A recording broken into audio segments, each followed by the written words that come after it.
ನಮಸ್ತೆ ಸ್ನೇಹಿತರೆ, NCC competitive ಇನ್ಸ್ಟಿಟ್ಯೂಟ್ಗೆ ಸ್ವಾಗತ. ಈ ಒಂದು ವಿಡಿಯೋದಲ್ಲಿ ಈ ದಿನದ ಕರೆಂಟ್ ಅಫೇರ್ಸ್ನ ಡಿಸ್ಕಸ್ ಮಾಡ್ತಾ ಹೋಗೋಣ. ಮೊದಲನೇದಾಗಿ ಭದ್ರಾ ಹುಲಿ ಮೀಸಲು ಪ್ರದೇಶದ ಬಫರ್ ಪ್ರದೇಶವನ್ನು ಹೆಚ್ಚಿಗೆ ಮಾಡ್ಕೊಂಡಿದೆ ಕರ್ನಾಟಕ ಸರ್ಕಾರ. Very important. ಕರ್ನಾಟಕದಲ್ಲಿರುವಂತಹ ಭದ್ರಾ ಟೈಗರ್ ರಿಸರ್ವ್ಸ್ ಏನಿದೆ, ಈ ಬಫರ್ ಝೋನ್ನ ನಿಯರ್ಲಿ 28 ಸ್ಕ್ವೇರ್ ಕಿಲೋಮೀಟರ್ ಅಷ್ಟು, 28 ಚದರ ಕಿಲೋಮೀಟರ್ ಅಷ್ಟು ಹೆಚ್ಚಿಗೆಯನ್ನು ಮಾಡ್ಕೊಂಡಿದೆ. ಸೊ ಇದನ್ನು ಕೂಡ ಎಕ್ಸಾಂಪಲ್ ಕ್ವಶನ್ಸ್ ಕೇಳ್ಬೋದು. ಇತ್ತೀಚೆಗೆ ಕರ್ನಾಟಕದ ಯಾವ ಟೈಗರ್ ರಿಸರ್ವ್ಸ್ ಬಫರ್ ಝೋನನ್ನು ಹೆಚ್ಚಿಗೆ ಮಾಡಲಾಗಿದೆ? ಸೊ ಎಷ್ಟು? ನಿಯರ್ಲಿ 28 ಸ್ಕ್ವೇರ್ ಕಿಲೋಮೀಟರ್ ಅಷ್ಟು ವಿಸ್ತೀರ್ಣವನ್ನು ಹೆಚ್ಚಿಗೆಯನ್ನು ಮಾಡ್ಕೊಂಡಿದ್ದೀವಿ. ಇದು ಪ್ರಮುಖವಾಗಿರ್ತಾ ಹೋಗುತ್ತೆ. ನಿಯರ್ಲಿ 7,000 ಎಕರೆಯಷ್ಟು ಪ್ರದೇಶ ಇನ್ಕ್ರಿಮೆಂಟನ್ನು ಅಥವಾ ಇನ್ಕ್ರೀಸ್ ಆಗಿರೋದು ನಾವು ಇಲ್ಲಿ ನೋಡ್ತಾ ಹೋಗ್ತೀವಿ. ಸೊ ಕ್ಲಿಯರ್ ಆಗಿದೆ. ಈ ಒಂದು ಬಫರ್ ಝೋನನ್ನು ಯಾರು ಇದನ್ನು ಹೆಚ್ಚಿಗೆ ಮಾಡಿರುವಂಥದ್ದು? ಕರ್ನಾಟಕ ಗೌರ್ಮೆಂಟ್ ಇದನ್ನು ಹೆಚ್ಚಿಗೆ ಮಾಡಿರುವಂಥ ನೋಡ್ತಾ ಹೋಗ್ತೀವಿ. ಕರ್ನಾಟಕ ಗೌರ್ಮೆಂಟ್ ಯಾರ ಡೈರೆಕ್ಷನ್ ಮೇಲೆ? National board for wildlife ಮತ್ತು state board for wildlife.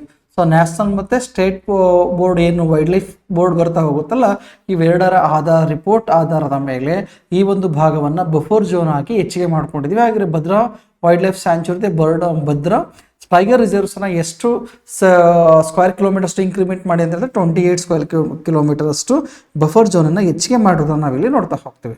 So clear ಆಗಿದ್ರೆ ಈ ಬಫರ್ ಝೋನ್ ಒಳಭಾಗದಲ್ಲಿ ಬರುವಂಥ ಈ ಬಫರ್ ಝೋನ್ ಹೆಚ್ಚಿಗೆ ಮಾಡಿರೋದ್ರಿಂದ ಯಾವ್ಯಾವ ಹಳ್ಳಿಗಳು ಇಲ್ಲಿ ಕವರ್ ಆಗ್ತಾ ಬರುತ್ತೆ ಅದನ್ನು ಕೂಡ ನೋಡಬೇಕಾಗುತ್ತೆ. ಇಲ್ಲಿ ಜೋಡೇನಹಳ್ಳಿ ಅಂತ ಬರುತ್ತೆ. ಸೊ ಜೋಡೇನಹಳ್ಳಿ ಕೂಡ ಇದೇ ಭಾಗದಲ್ಲಿ ಬರುವಂಥ ಜೋಡೇನಹಳ್ಳಿಗಳು ಆಗ್ಬೋದು. ಕಡಕಲ್, ಕುಸ್ಕೂರು, ಜೋಡೇನಹಳ್ಳಿ ಇವೆಲ್ಲ ಹಳ್ಳಿಗಳು ಕೂಡ ಈ ಭಾಗದಲ್ಲಿ ಬರುವಂಥದ್ದು ಈ ಬಫರ್ ಝೋನ್ ವ್ಯಾಪ್ತಿಯಲ್ಲಿ ಬರ್ತಾ ಹೋಗುತ್ತೆ. ಸೊ ಕ್ಲಿಯರ್ ಇದೆ. ಇದ್ರ ಜೊತೆಗೆ ಇಲ್ಲಿ ಬರುವಂಥ ಕಂದಾಯ ಗ್ರಾಮಗಳು ಆಗ್ಬೋದು. ಕಂದಾಯ ಗ್ರಾಮ ಅಂತಂದರೆ ರೆವಿನ್ಯೂ ವಿಲೇಜಸ್ ಆಗ್ಬೋದು, ಪಟ್ಟಾ ಲ್ಯಾಂಡ್ಸ್ ಆಗ್ಬೋದು, ರೆವಿನ್ಯೂ ಲ್ಯಾಂಡ್ಸ್ಗಳು ಆಗ್ಬೋದು.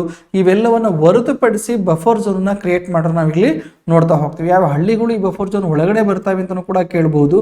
ಅದ್ರ ಜೊತೆಗೆ ಯಾವುದನ್ನು ಹೊರತುಪಡಿಸಿ ಬಫರ್ ಝೋನ್ನ ಡಿಕ್ಲೇರ್ ಮಾಡಿದ್ದಾರೆ? ಯಾವುದು? ಕಂದಾಯ ಗ್ರಾಮಗಳನ್ನು ಮತ್ತು ಪಟ್ಟಾ ಭೂಮಿಗಳನ್ನು ಮತ್ತು ಕಂದಾಯ ಭೂಮಿಗಳನ್ನು ಹೊರತುಪಡಿಸಿ ಈ ಒಂದು ಪ್ರದೇಶವನ್ನು ಬಫರ್ ಝೋನನ್ನು ಇಲ್ಲಿ ಪ್ರಸ್ತಾಪ ಮಾಡೋದು ನಾವು ನೋಡ್ತಾ ಹೋಗ್ತೀವಿ. ಹಾಗಿದ್ರೆ ಈ ಎಷ್ಟು ಇದಲ್ಲದೆ ಇವಾಗ 28 ಸ್ಕ್ವೇರ್ ಕಿಲೋಮೀಟರ್ ಅಷ್ಟು ಹೆಚ್ಚಿಗೆ ಆಗಿದೆ. ಅದನ್ನು ಬಿಟ್ಟು ಅಲ್ಲಿ ಇರುವಂಥ ಪರಿಸರ ಹೋರಾಟಗಾರರೇನಿದ್ದಾರೆ ಇವರು ಇನ್ನೂ ಕೂಡ 16 ಸ್ಕ್ವೇರ್ ಕಿಲೋಮೀಟರ್ ಅಷ್ಟು 16 ಚದರ ಕಿಲೋಮೀಟರ್ ಅಷ್ಟು ವಿಸ್ತೀರ್ಣವನ್ನು ಇನ್ನೂ ಹೆಚ್ಚಿಗೆ ಮಾಡಬೇಕು ಅಂತೇಳಿ ಸರ್ಕಾರಕ್ಕೆ ಪ್ರಪೋಸಲ್ನ ಇಡ್ತಾ ಇದ್ದಾರೆ ಭದ್ರಾ ಟೈಗರ್ ರಿಸರ್ವ್ಸ್ ಇರುವಂತಹ ಭಾಗದಲ್ಲಿ. ಹಾಗಾಗಿ ಇದು ವೆರಿ ಇಂಪಾರ್ಟೆಂಟ್ ಆಗ್ತಾ ಬರುತ್ತೆ. ಈ ಬಗ್ಗೆ ಕೂಡ ನೀವು ನೋಡಬೇಕಾಗುತ್ತೆ. ಇನ್ನು ಹಾಗಿದ್ರೆ ಈ ಭದ್ರಾ ಅಭಯಾರಣ್ಯ ಅಥವಾ ಭದ್ರಾ ಟೈಗರ್ ರಿಸರ್ವ್ ಸೆಂಟರ್ ಬಗ್ಗೆ ಒಂದಷ್ಟು ಇನ್ಫಾರ್ಮೇಶನ್ ತಿಳ್ಕೊಳ್ತಾ ಹೋಗೋಣ. ಈ ಭದ್ರಾ ಅಭಯಾರಣ್ಯ ಏನಿದೆ, ಭದ್ರಾ ವೈಲ್ಡ್ ಲೈಫ್ ಸ್ಯಾಂಚುರಿ ಏನಿದೆ, ಇದು ಯಾವ ಡಿಸ್ಟಿಕ್ ಅಲ್ಲಿ ಬರುತ್ತೆ ಅಂತ ಕೂಡ ಎಕ್ಸಾಂಪಲ್ ಕ್ವಶನ್ಸ್ ಆಗ್ಬೋದು. So Bhadra wildlife sanctuary ಬರ್ತಿರೋದ್ರಲ್ಲಿ ಚಿಕ್ಕಮಗಳೂರು ಡಿಸ್ಟಿಕ್ ಅಲ್ಲಿ ಬರ್ತಾ ಹೋಗುತ್ತೆ. Very important. ಇದನ್ನು ಕೂಡ ಎಕ್ಸಾಂಪಲ್ ಕ್ವಶನ್ಸ್ ಕೇಳ್ತಾನೆ. ಇಲ್ಲಿ ಯಾವ ಡಿಸ್ಟಿಕ್ ಅಲ್ಲಿ ಬರುತ್ತೆ? ಹಾಗಿದ್ರೆ ಇದನ್ನ ಮೊದಲು ಭದ್ರಾ ವೈಲ್ಡ್ ಲೈಫ್ ಸ್ಯಾಂಚುರಿ ಅಂತಾನೆ ಕರೀತಾ ಇದ್ರ? ಇಲ್ಲ, ಇದನ್ನ 1951ರಲ್ಲಿ ಯಾವುದೋ ಜರಗಾ ಕಣಿವೆ ವನ್ಯ ಅಭಯಾರಣ್ಯ ಅಂತ ಕರೀತಾರೆ. ಜರಗಾ ಕಣಿವೆ ವನ್ಯಜೀವಿ ಅಭಯಾರಣ್ಯ ಅಂತ ಕರಿತೀವಿ. 1951ನಲ್ಲಿ 1974 1974ರಲ್ಲಿ ಇದನ್ನ ನೇಮ್ನ ಚೇಂಜ್ ಮಾಡ್ತಾರೆ, ಭದ್ರಾ ವೈಲ್ಡ್ ಲೈಫ್ ಸ್ಯಾಂಚುರಿ ಅಂತ. ಇದನ್ನ ಟೈಗರ್ ಝೋನ್ ಆಗಿ ಯಾವ ವರ್ಷ ಡಿಕ್ಲೇರ್ ಮಾಡ್ತಾರೆ? 1998ರಲ್ಲಿ 1998ರಲ್ಲಿ ಪ್ರಾಜೆಕ್ಟ್ ಟೈಗರ್ ಅನ್ನ ಯಾವುದು ಟೈಗರ್ ರಿಸರ್ವ್ ಸೆಂಟರ್ ಆಗಿ ಇದನ್ನು ಸಂಪೂರ್ಣವಾಗಿ ಕನ್ವರ್ಟ್ ಮಾಡ್ತಾರೆ 1998ಅಲ್ಲಿ. So very important. ಇದನ್ನು ಕೂಡ ಎಕ್ಸಾಂಪಲ್ ಕ್ವಶನ್ಸ್ ಕೇಳುವ ಸಾಧ್ಯತೆ. ಇದ್ರ ಜೊತೆಗೆ ಇವಾಗ ಬಫರ್ ಝೋನ್ ಕ್ರಿಯೇಟ್ ಆದಕ್ಕೆ ಏನು ಮಾಡ್ತಾ ಹೋಗ್ತಾರೆ? ಅಲ್ಲಿರುವಂತಹ ಗ್ರಾಮದ ಜನರನ್ನ ಬೇರೆ ಕಡೆಗೆ ಶಿಫ್ಟ್ ಮಾಡಬೇಕಾಯ್ತು. ಇಂಡಿಯಾದಲ್ಲಿ ನಿಮ್ಗೆ ಗೊತ್ತಿರೋ ಹಾಗೆ 58 ಟೈಗರ್ ರಿಸರ್ವ್ಸ್ಗಳನ್ನು ಇವತ್ತು ನೋಡ್ತಾ ಹೋಗ್ತೀವಿ. 58 ಟೈಗರ್ ರಿಸರ್ವ್ಸ್ಗಳಿವೆ. ಆ 58 ಟೈಗರ್ ರಿಸರ್ವ್ಸಲ್ಲಿ ಬರುವಂಥ ಸುತ್ತಮುತ್ತ ಬರುವಂಥ ಗ್ರಾಮಗಳನ್ನು ಒಂದು ಕಡೆಯಿಂದ ಒಂದು ಕಡೆಗೆ ಸ್ಥಳಾಂತರವನ್ನು ಮಾಡಬೇಕಾಗುತ್ತೆ. ಈ ರೀತಿಯಲ್ಲಿ ಸಂಪೂರ್ಣವಾಗಿ ಸ್ಥಳಾಂತರ ಮಾಡಿರೋದ್ರನ್ನ ಯಾವ್ದಾದ್ರು ಟೈಗರ್ ರಿಸರ್ವ್ಸ್ ಇದ್ರೆ ಅದು ಭದ್ರಾ ವೈಲ್ಡ್ ಲೈಫ್ ಸ್ಯಾಂಚುರಿ ಅಥವಾ ಭದ್ರಾ ಟೈಗರ್ ರಿಸರ್ವ್ಸ್ ಅಲ್ಲಿ ಸಂಪೂರ್ಣವಾಗಿ ಅದರ ವ್ಯಾಪ್ತಿಯಲ್ಲಿ ಬರುವಂಥ ಗ್ರಾಮಗಳನ್ನು ಒಂದು ಕಡೆಯಿಂದ ಒಂದು ಕಡೆಗೆ ಸ್ಥಳಾಂತರವನ್ನು ಮಾಡಿದ್ದಾರೆ. ಸಂಪೂರ್ಣವಾಗಿ ಭಾರತದಲ್ಲಿಯೇ ಮೊಟ್ಟ ಮೊದಲ ಬಾರಿಗೆ ಸಂಪೂರ್ಣವಾಗಿ ಸ್ಥಳಾಂತರ ಮಾಡಿರುವಂಥದ್ದು. ಅಲ್ಲಿರೋ ಜನಗಳನ್ನು ಬೇರೆ ಕಡೆಗೆ ಶಿಫ್ಟ್ ಮಾಡಿರೋದು ಯಾವ್ದಾದ್ರು ಟೈಗರ್ ರಿಸರ್ವ್ಸ್ ಇತ್ತು ಅಂತಂದ್ರೆ ಯಾವುದು? ಭದ್ರಾ ವೈಲ್ಡ್ ಲೈಫ್ ಸ್ಯಾಂಚುರಿ ಅಥವಾ ಭದ್ರಾ ಟೈಗರ್ ರಿಸರ್ವ್ಸ್. ಹಾಗೆ ಯಾವ ಇಸ್ವಿಯಿಂದ ಇದ್ರ ಜಾರಿ ತಗೋಬರ್ತಾರೆ ಅಂದರೆ ಯಾವ ಟೈಗರ್ ರಿಸರ್ವ್ಸ್ ಇರ್ತಾವಲ್ಲ ಸುತ್ತಮುತ್ತ ಇರುವಂಥ ಪ್ರದೇಶಗಳನ್ನ ಅಲ್ಲಿರೋ ಜನಗಳನ್ನ ಬೇರೆ ಕಡೆಗೆ ವಲಸೆ ಕಳಿಸುವಂಥ ಪ್ರಯತ್ನ ಮಾಡಿದ್ದೆ ಯಾವಾಗ? 1974ಇಂದ. ಸೊ ಹಾಗಾಗಿ ಭದ್ರಾದಲ್ಲೂ ಕೂಡ 1974ರಿಂದ 2002ರ ಹೊತ್ತಿಗೆ ಸಂಪೂರ್ಣವಾಗಿ 1974ಇಂದ 2002ವರೆಗೆ ಸಂಪೂರ್ಣವಾಗಿ ಅಲ್ಲಿರುವಂತಹ ಜನಗಳನ್ನ ಬೇರೆ ಕಡೆಗೆ MC ಹಳ್ಳಿ ಅಂತ ಬರುತ್ತೆ ಅಲ್ಲಿಗೆ ಸ್ಥಳಾಂತರ ಮಾಡ್ತಾರೆ. ಅಂದರೆ ಭದ್ರಾ ಟೈಗರ್ ರಿಸರ್ವ್ಸಿಂದ ನಿಯರ್ಲಿ 50 ಕಿಲೋಮೀಟರ್ ದೂರದಲ್ಲಿರುವಂಥ ಹಳ್ಳಿಗೆ ಸ್ಥಳಾಂತರವನ್ನು ಮಾಡಿಸ್ತಾರೆ. ಅಲ್ಲಿಂದ 50 ಕಿಲೋಮೀಟರ್ ದೂರದಲ್ಲಿ ಇರುವಂಥ ಎಷ್ಟು ಹಳ್ಳಿಗಳನ್ನು 26 ಹಳ್ಳಿಗಳನ್ನು ಅಥವಾ ವಿಲೇಜಸ್ಗಳನ್ನು ಅಲ್ಲಿಂದ ಸ್ಥಳಾಂತರವನ್ನು ಮಾಡ್ತಾರೆ. ಹಾಗಾಗಿ ಭಾರತದಲ್ಲಿಯೇ ಮೊದಲ ಬಾರಿಗೆ ಸಂಪೂರ್ಣವಾಗಿ ಜನಗಳನ್ನು ಸ್ಥಳಾಂತರ ಮಾಡಿರುವಂಥ ಒಂದು ಟೈಗರ್ ರಿಸರ್ವ್ಸ್ ಯಾವ ಅಂತ ಕೇಳಿದ್ರೆ ಭದ್ರಾ ಟೈಗರ್ ರಿಸರ್ವ್ಸ್. ಇದ್ರ ಮೇಲೆ ಎಕ್ಸಾಮ್ ಅಲ್ಲಿ ಕ್ವಶನ್ಸ್ ಆಗುವ ಸಾಧ್ಯತೆ ಇದೆ. ಮತ್ತೆ ಈ ಭದ್ರಾ ಟೈಗರ್ ರಿಸರ್ವ್ಸ್ ಇದೆಲ್ಲ ಇದು ವೈಲ್ಡ್ ಲೈಫ್ ಸ್ಯಾಂಚುರಿ ಏನಿದೆ, ಇದು ವೈಲ್ಡ್ ಲೈಫ್ ಸ್ಯಾಂಚುರಿ ಕೂಡ ಹೌದು, ಟೈಗರ್ ರಿಸರ್ವ್ಸ್ ಕೂಡ ಹೌದು. ಜೊತೆಗೆ ಇದು ವೆಸ್ಟರ್ನ್ ಘಾಟ್ಸ್ ಅಲ್ಲಿ ಬರ್ತಿರೋದ್ರಿಂದ ಇದೊಂದು ಬಯೋಡೈವರ್ಸಿಟಿ ಸ್ಪಾಟ್ ಕೂಡ ಹೌದು, ಜೀವ ವೈವಿಧ್ಯತೆಯ ತಾಣ ಕೂಡ ಆಗಿದೆ. ವೆರಿ ಇಂಪಾರ್ಟೆಂಟ್, ಇದೊಂದು ಬಯೋಡೈವರ್ಸಿಟಿ ಸ್ಪಾಟ್. ವೆಸ್ಟರ್ನ್ ಘಾಟ್ಸ್ ಇವಾಗಲೇ ಪಶ್ಚಿಮ ಘಟ್ಟಗಳು ಭಾರತದಲ್ಲಿರುವಂತಹ ಪ್ರಮುಖವಾಗಿರುವಂತಹ ಒಂದು ಬಯೋಡೈವರ್ಸಿಟಿ ಸ್ಪಾಟ್ ಆಗಿದೆ. ನಾವು ಇಲ್ಲಿ ನೋಡ್ತಾ ಹೋಗ್ತೀವಿ.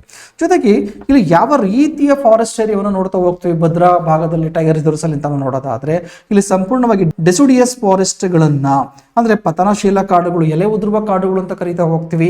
ಮತ್ತೆ ಮಾಯ್ಸ್ಟ್ ಡೆಸಿಡಿಯಸ್ ಫಾರೆಸ್ಟ್ ಗಳನ್ನ, ಇನ್ನೊಂದು ತೇವಾಂಶ ಉಳ್ಳಂತಹ ಎಲೆ ಉದುರುವ ಕಾಡುಗಳನ್ನ ನೋಡ್ತಾ ಹೋಗ್ತಾ ಪತನಶೀಲ ಕಾಡುಗಳು ನೋಡ್ತಾ ಹೋಗ್ತೀವಿ. ಜೊತೆಗೆ ಯಾವುದು ಹಸಿರು ಕಾಡುಗಳನ್ನ ಎವರ್ಗ್ರೀನ್ ಫಾರೆಸ್ಟ್ ಅನ್ನು ಕೂಡ ಈ ಭಾಗದಲ್ಲಿ ನೋಡ್ತಾ ಹೋಗ್ತೀವಿ. ಎವರ್ಗ್ರೀನ್ ಫಾರೆಸ್ಟ್ ಕೂಡ ಈ ಭಾಗದಲ್ಲಿ ನೋಡ್ತಾ ಹೋಗ್ತೀವಿ. ಎಲೆ ಉದುರುವ ಕಾಡುಗಳನ್ನು ಕೂಡ ಈ ಭಾಗದಲ್ಲಿ ನೋಡ್ತಾ ಹೋಗ್ತೀವಿ. ವೆರಿ ಇಂಪಾರ್ಟೆಂಟ್, ಎಕ್ಸಾಮ್ ಅಲ್ಲಿ ಡೈರೆಕ್ಟ್ ಆಗಿ ಕೂಡ ಕ್ವಶನ್ಸ್ ನಿಮಗೆ ಆಗ್ತಾ ಬರುತ್ತೆ. ಯಾವ ರೀತಿಯ ಫಾರೆಸ್ಟ್ ಏರಿಯಾವನ್ನ ಈ ಒಂದು ಭದ್ರಾ ಟೈಗರ್ ರಿಸರ್ವ್ಸ್ ಅಲ್ಲಿ ಅಥವಾ ವೈಲ್ಡ್ ಲೈಫ್ ಸ್ಯಾಂಚುರಿಯಲ್ಲಿ ನೋಡ್ತೀವಿ ಅಂತ ಕೇಳ್ಬೋದು. ಇನ್ನು ಜೊತೆಗೆ ಅಲ್ಲಿ ಸೆನ್ಸಸ್ ಪ್ರಕಾರ ಒಂದು 33 ಹುಲಿಗಳು ಈ ಒಂದು ಭದ್ರಾ ಟೈಗರ್ ರಿಸರ್ವ್ಸ್ ಅಲ್ಲಿ ಇರ್ಬೋದು ಅಂತ ಡೇಟಾ ಹೇಳ್ತಾ ಬರುತ್ತೆ. ಜೊತೆಗೆ 120ಕ್ಕೂ ಹೆಚ್ಚು ಸಸ್ಯ ಪ್ರಭೇದಗಳನ್ನು, ವೆರಿ ಇಂಪಾರ್ಟೆಂಟ್, 120 ಪ್ಲಾಂಟ್ ಸ್ಪೀಸೀಸ್ಗಳನ್ನು ಈ ಭದ್ರಾ ವೈಲ್ಡ್ ಲೈಫ್ ಸ್ಯಾಂಚುರಿ ಭಾಗದಲ್ಲಿ ಗುರುತು ಮಾಡಿದೆ. ಸೊ ಹಾಗೆ 120ಕ್ಕೂ ಅಧಿಕವಾಗಿರುವಂತಹ ಪ್ಲಾಂಟ್ ಸ್ಪೀಸೀಸ್ಗಳನ್ನು ನಾವಿಲ್ಲಿ ಕಾಣಬಹುದಾಗಿದೆ. So clear. ಇದ್ರ ಜೊತೆಗೆ ಕರ್ನಾಟಕದಲ್ಲಿ ಇನ್ನೆಷ್ಟು ಟೈಗರ್ ರಿಸರ್ವ್ಸ್ಗಳಿವೆ? ಕರ್ನಾಟಕದಲ್ಲಿ ಪ್ರಮುಖವಾಗಿ 5 ಟೈಗರ್ ರಿಸರ್ವ್ಸ್ಗಳನ್ನು ಇವತ್ತು ಅಧಿಕೃತವಾಗಿರುವಂಥದ್ದು 5 ಟೈಗರ್ ರಿಸರ್ವ್ಸ್ಗಳು. ಅದು ಯಾವುದು? Bandipur tiger reserves. Bandipur tiger reserves ಎಲ್ಲಿ ಬರ್ತಾ ಹೋಗುತ್ತೆ ನಿಮಗೆ? CH ಚಾಮರಾಜ ನಗರದಲ್ಲಿ ಬರುತ್ತೆ. ಅದೇ ರೀತಿ ನಾಗರಹೊಳೆ ಟೈಗರ್ ರಿಸರ್ವ್ಸ್ ಬರೋದು ನಿಮಗೆ ಮೈಸೂರು ಮತ್ತು ಕೊಡಗು ಡಿಸ್ಟ್ರಿಕ್ಟಲ್ಲಿ ನಾಗರಹೊಳೆ ನ್ಯಾಷನಲ್ ಪಾರ್ಕ್ ಬರುತ್ತಲ್ಲ ಆ ಭಾಗದಲ್ಲಿ ನಾಗರಹೊಳೆ ಟೈಗರ್ ರಿಸರ್ವ್ಸ್ಗಳನ್ನು ಕೂಡ ನೋಡ್ತಾ ಹೋಗ್ತೀವಿ. ಇನ್ನು ದಾಂಡೇಲಿ ಮತ್ತು ಹನ್ಸಿ ಟೈಗರ್ ರಿಸರ್ವ್ಸ್ಗಳು ಬರೋದು ಉತ್ತರ ಕನ್ನಡ. ಸೊ ಉತ್ತರಾಖಂಡ ಡಿಸ್ಟ್ರಿಕ್ಟಲ್ಲಿ ದಾಂಡೇಲಿ ಕಾಳಿ ರಿವರ್ ಭಾಗದಲ್ಲಿ ಬರ್ತಾ ಹೋಗುತ್ತೆ ದಾಂಡೇಲಿ ಮತ್ತು ಹನ್ಸಿ ಟೈಗರ್ ರಿಸರ್ವ್ಸ್. ಅದೇ ಥರ ಇನ್ನು ಬಿಳಿಗಿರಿ ರಂಗನ ಬೆಟ್ಟದ ಟೈಗರ್ ರಿಸರ್ವ್ಸ್ಗಳು ಅಂತಾರೆ BR ಹಿಲ್ಸ್ ಟೈಗರ್ ರಿಸರ್ವ್ಸ್ ಏನು ಬರ್ತಾ ಹೋಗುತ್ತೆ, ಇದು ಚಾಮರಾಜ ನಗರದಲ್ಲಿ ಬರ್ತಾವೆ. ಚಾಮರಾಜ ನಗರದಲ್ಲಿ ನೋಡ್ತಾ ಹೋಗ್ತೀವಿ. BR ಹಿಲ್ಸ್ ಅದು ಯಳಂದೂರು ತಾಲೂಕಲ್ಲಿ ಇದು ಬರ್ತಾ ಹೋಗುತ್ತೆ. ಇನ್ನು ಭದ್ರಾ ಟೈಗರ್ ರಿಸರ್ವ್ಸ್ ಆಲ್ರೆಡಿ ಹೇಳ್ದಂಗೆ ಚಿಕ್ಕಮಗಳೂರು ಡಿಸ್ಟ್ರಿಕ್ಟ್ ಅಲ್ಲಿ. ಇವು 5 ಪ್ರಮುಖವಾಗಿರುವಂಥದ್ದು ಆಲ್ರೆಡಿ ಘೋಷಣೆ ಮಾಡಿರುವಂಥದ್ದು. ಇನ್ನು ಕರ್ನಾಟಕ ಸರ್ಕಾರ ಇನ್ನೊಂದನ್ನು ಕೂಡ ಪ್ರಪೋಸಲ್ ಇಟ್ಟಿದೆ ಕೇಂದ್ರ ಸರ್ಕಾರ ಹತ್ರ. ಅದು ಯಾವುದು ಅಂತ ಹೇಳಿದ್ರೆ ಮಲೆ ಮಹದೇಶ್ವರ ಬೆಟ್ಟ ಹುಲಿ ಸಂರಕ್ಷಣಾ ತಾಣವನ್ನು ಮಾಡಬೇಕು ಅಂತ ಪ್ರಪೋಸಲ್ ಇಟ್ಟಿದೆ. ಯಾವುದು MM ಹಿಲ್ಸ್ ಟೈಗರ್ ರಿಸರ್ವ್ಸ್ ಅಂತ ಕರೀತಾ ಹೋಗ್ತೀವಿ. ಇನ್ನೂ ಕೂಡ ಅಧಿಕೃತವಾಗಿ ಇದು ಘೋಷಣೆ ಆಗಿಲ್ಲ.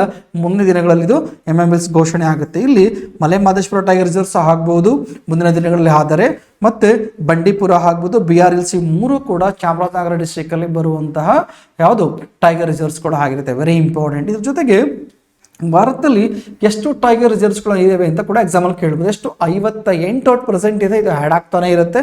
ಸದ್ಯಕ್ಕಿರೋದು 58 ಟೈಗರ್ ರಿಸರ್ವ್ಸ್ ಅನ್ನು ನಾವು ಮಧ್ಯಪ್ರದೇಶದ ಮಾಧವ್ ಟೈಗರ್ ರಿಸರ್ವ್ಸ್ ಅಂತ ಕರಿತಾ ಹೋಗ್ತೀವಿ. ಯಾವುದು? ಮಾಧವ್ ಟೈಗರ್ ರಿಸರ್ವ್ಸ್ ಅನ್ನ 58ನೇ ಟೈಗರ್ ರಿಸರ್ವ್ಸ್ ಅಂತ ಕರಿತಾ ಹೋಗ್ತೀವಿ. ವ್ರತಪತ್ನಿ ಟೈಗರ್ ರಿಸರ್ವ್ಸ್ ಅನ್ನು 57ನೇ ಟೈಗರ್ ರಿಸರ್ವ್ಸ್ ಆಗಿ ಇದು 2024 ಆಗಿತ್ತು. ಇದು 2024ರಲ್ಲಿ, ಇದು 2025ರಲ್ಲಿ ಮಾಧವ್ ಟೈಗರ್ ರಿಸರ್ವ್ಸ್ 58ನೇ ಟೈಗರ್ ರಿಸರ್ವ್ಸ್ ಆಗಿ ಗುರುತು ಮಾಡ್ಕೊಂಡಿದ್ದೀವಿ. Very important. ಇದನ್ನು ಡೈರೆಕ್ಟ್ ಕೂಡ ಎಕ್ಸಾಮಲ್ಲಿ ಕ್ವಶನ್ಸ್ ಕೇಳ್ತಾನೆ. ಈ ರೀತಿಯಲ್ಲಿ ಲಾರ್ಜೆಸ್ಟ್ ಟೈಗರ್ ರಿಸರ್ವ್ಸ್ ಯಾವುದು ಇಂಡಿಯಾದಲ್ಲಿ ಅಂತ ಕೇಳಿದ್ರೆ ನಾಗಾರ್ಜುನ ಸಾಗರ ಶ್ರೀಶೈಲಂ ಟೈಗರ್ ರಿಸರ್ವ್ಸ್. ಆಂಧ್ರ ಪ್ರದೇಶದಲ್ಲಿ ಬರುವಂತಹ ನಾಗಾರ್ಜುನ ಸಾಗರ ಶ್ರೀಶೈಲಂ ಟೈಗರ್ ರಿಸರ್ವ್ಸ್ ಇಂಡಿಯಾದ ಲಾರ್ಜೆಸ್ಟ್ ಟೈಗರ್ ರಿಸರ್ವ್ಸ್ ಆಗಿರುತ್ತೆ. ಕೋರ್ ಏರಿಯಾ ಏನಿರುತ್ತೆ ಅದ್ರ ಮೇಲೆ ಕನ್ಸಿಡರ್ ಮಾಡಿ ಹೇಳೋದಾದ್ರೆ ಸ್ಮಾಲೆಸ್ಟ್ ಯಾವುದು? Orang tiger reserve. ಇದು ಬರೋದು ಅಸ್ಸಾಮಲ್ಲಿ ಬರುತ್ತೆ. So clear. ಇದ್ರ ಜೊತೆಗೆ ಈ ವೈಲ್ಡ್ ಲೈಫ್ ಇದೆಲ್ಲ ಆಗ ಟೈಗರ್ ರಿಸರ್ವ್ಸ್ ಅಂತ ನಾವು ಮಾಡಬೇಕು ಅಂತ ಹೇಳಿದ್ರೆ ಯಾವುದ್ರ ಅಡಿಯಲ್ಲಿ ಮಾಡ್ತಾ ಹೋಗ್ತೀವಿ? 1977ರಲ್ಲಿ ಒಂದು ವೈಲ್ಡ್ ಲೈಫ್ ಪ್ರೊಟೆಕ್ಷನ್ ಆಕ್ಟ್ ಅಂತ ತಗೊಂಡ್ಬಿಡ್ತೀವಿ. 1972 ತಂದಂತಹ ವನ್ಯಜೀವಿ ಸಂರಕ್ಷಣೆ ಕಾಯ್ದೆಯ ಅಡಿಯಲ್ಲಿ ಯಾವುದು ಹುಲಿಗಳ ಸಂರಕ್ಷಣೆ ಮಾಡ್ಲಿಕ್ಕೋಸ್ಕರ ಈ ಟೈಗರ್ ರಿಸರ್ವ್ ಸೆಂಟರ್ಸ್ಗಳನ್ನ ಇಂಟ್ರೊಡ್ಯೂಸ್ ಮಾಡ್ತಾ ಬರ್ತೀವಿ 1972 ಆದ್ಮೇಲೆ. ವೆರಿ ಇಂಪಾರ್ಟೆಂಟ್ ಇದು. ಇನ್ನು ವರ್ಲ್ಡ್ ವೈಲ್ಡ್ ಲೈಫ್ ಡೇ ಅಥವಾ ವನ್ಯಜೀವಿ ದಿನ ಅಂತ ನಾವು ಯಾವ ದಿನಾಂಕವನ್ನು ಆಚರಣೆ ಮಾಡ್ತಾ ಹೋಗ್ತೀವಿ ಅಂತಂದ್ರೆ ಮಾರ್ಚ್ 3 ವಿಶ್ವ ವನ್ಯಜೀವಿ ದಿನ ಅಂತ ಹೇಳಿ ಆಚರಣೆಯನ್ನು ಮಾಡ್ತಾ ಹೋಗ್ತೀವಿ. ಡೈರೆಕ್ಟ್ ಆಗಿ ಎಕ್ಸಾಮಲ್ಲೂ ಕೂಡ ಕ್ವಶನ್ಸ್ ಕೇಳ್ತಾರೆ. ಇನ್ನು ಇದಕ್ಕೆ ಸಂಬಂಧಪಟ್ಟಂತೆ ಇನ್ನೊಂದಷ್ಟು ಇನ್ಫಾರ್ಮೇಶನ್ ನೋಡೋದಾದ್ರೆ ಟೈಗರ್ ಸೆನ್ಸಸ್. ಟೈಗರ್ ಸೆನ್ಸಸ್ 2006 ಇದು ಜನರಲ್ ಆಗಿ ಸ್ಟಾರ್ಟ್ ಮಾಡ್ತಾ ಬರ್ತಾರೆ. ಟೈಗರ್ ಸೆನ್ಸಸ್ ಮಾಡೋರು ಯಾರು ಭಾರತದಲ್ಲಿ? ಹುಲಿಗಳ ಗಣತಿಯನ್ನು ಮಾಡೋರು ಯಾರು ಅಂತ ನೋಡೋದಾದ್ರೆ national tiger conservation authority. NTCA ಯಾವಾಗ ಸ್ಟಾರ್ಟ್ ಆಯಿತು ಅಂತ ಕೂಡ ಹೇಳ್ಬೋಣ. ಇಲ್ಲೇನೆ 2005 NTCA ಸ್ಟಾರ್ಟ್ ಆಗ್ತಾ ಬರುತ್ತೆ. ಈ ನ್ಯಾಷನಲ್ ಟೈಗರ್ ಕನ್ಸರ್ವೇಷನ್ ಅಥಾರಿಟಿ ಅವರು ಈ ಸೆನ್ಸಸ್ ಅನ್ನ 2006 ಯಾಕಂದ್ರೆ ಇದು ಓಪನ್ ಆಗಿದ್ದು 2005 2006 ಇದನ್ನ ಯಾವುದನ್ನ ಸ್ಟಾರ್ಟ್ ಮಾಡಿದ್ದಾರೆ? ಒಂದು ಟೈಗರ್ ಸೆನ್ಸಸ್ ಅನ್ನು ಸ್ಟಾರ್ಟ್ ಮಾಡಿ ನೋಡ್ತಾ ಹೋಗ್ತೀವಿ. ಜೊತೆಗೆ wild life institute of India 1982 ಸ್ಥಾಪನೆ ಆಗುತ್ತೆ. ಇವತ್ತು ಟೈಗರ್ ಸೆನ್ಸಸ್ ಅನ್ನು ಮಾಡೋದರಲ್ಲಿ ಪ್ರಮುಖವಾಗಿ 2 ಸಂಸ್ಥೆಗಳು ಭಾಗವಹಿಸ್ತವೆ. ಒಂದು ನ್ಯಾಷನಲ್ ಟೈಗರ್ ಕನ್ಸರ್ವೇಷನ್ ಅಥಾರಿಟಿ, ಇಂದು wildlife institute of India. ಇದು ಸ್ಟಾರ್ಟ್ ಆಗಿದೆ ಯಾವಾಗ 1982, ವೆರಿ ಇಂಪಾರ್ಟೆಂಟ್. 1982 ಸ್ಥಾಪನೆ ಆಯಿತು ವೈಲ್ಡ್ ಲೈಫ್ ಇನ್ಸ್ಟಿಟ್ಯೂಟ್ ಆಫ್ ಇಂಡಿಯಾದವರು ಮತ್ತು NTCA ಅವರು ಈ ಒಂದು ಟೈಗರ್ ಸೆನ್ಸಸ್ ಅನ್ನು ಮಾಡ್ತಾರೆ. ಟೈಗರ್ ಸೆನ್ಸಸ್ ಸ್ಟಾರ್ಟ್ ಆಗಿದ್ದು 2006 ಇಂದ. ಇದು ಎವ್ರಿ 4 ಇಯರ್ಸ್ಗೆ ಒಂದ್ಸಾರಿ, ಇವಾಗ ಎಷ್ಟು 4 ವರ್ಷಗಳಿಗೆ ಒಮ್ಮೆ ಒಂದು ಟೈಗರ್ ಸೆನ್ಸಸ್ ಅನ್ನ ಕೊಡ್ತಾ ಬರುತ್ತೆ. 2018, 2022 ಹಾಗೆ, ಮತ್ತೆ 2022 ಆಗಿತ್ತು. ನೆಕ್ಸ್ಟ್ ಇವಾಗ ಮುಂದಿನ 2026 ನಾವು ಇದನ್ನು ನೋಡ್ತಾ ಹೋಗ್ತೀವಿ, ಸೆನ್ಸಸ್ ರಿಪೋರ್ಟ್ ನೋಡ್ತೀವಿ. ಇನ್ನಾಗಿದ್ರೆ ಯಾವ ಮಿನಿಸ್ಟ್ರಿ ಹ್ಯಾಂಡಲ್ಲಿ ಬರ್ತಾ ಹೋಗ್ತವೆ? ನ್ಯಾಷನಲ್ ಟೈಗರ್ ಕನ್ಸರ್ವೇಷನ್ ಅಥಾರಿಟಿ ಮತ್ತು ವೈಲ್ಡ್ ಲೈಫ್ ಇನ್ಸ್ಟಿಟ್ಯೂಟ್ ಆಫ್ ಇಂಡಿಯಾದವರು ಯಾವ ಮಿನಿಸ್ಟ್ರಿ ಹ್ಯಾಂಡಲ್ಲಿ ಬರುತ್ತೆ ಅಂತ ಹೇಳಿದ್ರೆ ministry of environment, forest and climate change. Very important, ಯಾಕಂದ್ರೆ ಡೈರೆಕ್ಟ್ ಎಕ್ಸಾಮ್ ಅಲ್ಲಿ ಕೂಡ ಕ್ವಶನ್ಸ್ ಅನ್ನ ಕೇಳ್ಬಿಡ್ತಾನೆ. ಯಾವ ಒಂದು ಸಚಿವಾಲಯದ ಅಡಿಯಲ್ಲಿ ಬರುತ್ತೆ ಇದು ಬರ್ತಿರೋದು ministry of environment, forest and climate change ಅಡಿಯಲ್ಲಿ ಬರ್ತಾ ಹೋಗುತ್ತೆ. So clear. ಇನ್ನು ನೀವು ಸ್ಟಾರ್ಟಿಂಗ್ ಇಂದ ನೋಡೋದು ಬೇಡ. 2018ರಿಂದ 2022, 2014ರಿಂದ 2018 ಎಷ್ಟು ಗ್ರೋತ್ ರೇಟ್ ಇತ್ತು ಅಂದ್ರೆ ಎಷ್ಟು ಟೈಗರ್ಸ್ಗಳಿದ್ವು ಅಂತ ನೋಡ್ತಾ ಹೋಗೋಣ. 2014ರಿಂದ 2018 ಒಳಗೆ 33% ಅಷ್ಟು ಗ್ರೋತ್ ರೇಟ್ ನೋಡ್ತಾ ಹೋಗೋಣ. ಅಂದ್ರೆ ಬೆಳವಣಿಗೆ ದರ ಯಾವುದು ಹೆಚ್ಚಾಗಿರುವಂಥದ್ದು, ಹುಲಿಗಳ ಸಂತತಿ ಹೆಚ್ಚಾಗಿದೆ. 2014ರಿಂದ 2018ವರೆಗೆ 33% ಇನ್ಕ್ರೀಸ್ ಆಗಿದೆ. ಅದೇ ರೀತಿ 18ರಿಂದ 22ವರೆಗೆ 6.7% ಅಷ್ಟು ಇನ್ಕ್ರೀಸ್ ಆಗಿರೋದನ್ನ ನೋಡ್ತಾ ಹೋಗ್ತೀವಿ. ಹಾಗಿದ್ರೆ ಇಲ್ಲಿ ನೋಡಿ ಎಕ್ಸಾಂಪಲ್ ಕೇಳ್ಬಿಡ್ಬೋದು. ಇಲ್ಲಿ 2022 ಪ್ರಕಾರ ಎಷ್ಟು ನಿಮಗೆ ಹುಲಿಗಳ ಅವರೇಜ್ ಸರಾಸರಿ ಹುಲಿ ಎಷ್ಟಿದೆ ಇಂಡಿಯಾದಲ್ಲಿ ಅಂತ ಹೇಳಿದ್ರೆ, ಟೈಗರ್ಸ್ ಎಷ್ಟಿವೆ ಅಂತ ಕೇಳಿದ್ರೆ 3682, 3682 ಅಷ್ಟು ಟೈಗರ್ಸ್ಗಳನ್ನ ಭಾರತ ಹೊಂದಿದೆ. ಸರಾಸರಿ ಹೇಳ್ತಿರೋದು ಇದು ವೆರಿ ಕೂಡ ಆಗುತ್ತೆ. ಸರಾಸರಿ ಇದು 3682 ಅಷ್ಟು ಇರ್ತಾ ಹೋಗುತ್ತೆ. ಮಿನಿಮಮ್ ಎಷ್ಟಿದೆ 3167 ಅಂತ ಹೇಳ್ತಾರೆ ಇವರು. ಆದರೆ ಅದೇ ರೀತಿಯಲ್ಲಿ ಡೇಟಾ 2018 ಪ್ರಕಾರ 967 ಅಷ್ಟಿತ್ತು.